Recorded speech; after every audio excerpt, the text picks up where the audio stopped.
घोळ येथे महामंडळाच्या भात गोदामाला भीषण आग, हजारो क्विंटल भात जळून खाक। डहाणूमधील आदिवासी विकास मंडळाच्या घोळ येथील भाड्याने घेतलेल्या भात गोदामाला सोमवारी रात्री 1 वाजता भीषण आग लागली। या गोदामात सुमारे 3000 क्विंटलच्या वर भात साठवून ठेवला होता। यामध्ये बारदाणे, गोणपाटासह हजारो क्विंटल भात आगीत जळून खाक झाला आहे। आगीचे कारण अद्याप स्पष्ट झालेले नाही। आगीची माहिती मिळताच बोईसर आणि डहाणू अग्निशमन दल घटनास्थळी दाखल झाले। अग्निशमन दलाने अथक प्रयत्न करून आग आटोक्यात आणली। जेसीबीच्या सहाय्याने उर्वरित भात बाजूला करण्यात आला, त्यामुळे आणखीन नुकसान टळले।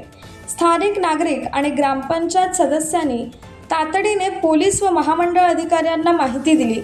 सकाळी अधिकाऱ्यांनी पंचनामा केला असून आगीमुळे लाखोंचे नुकसान झाल्याची शक्यता आहे। घटनेचा तपास सुरू असून आगीचे कारण लवकरच स्पष्ट होणार आहे।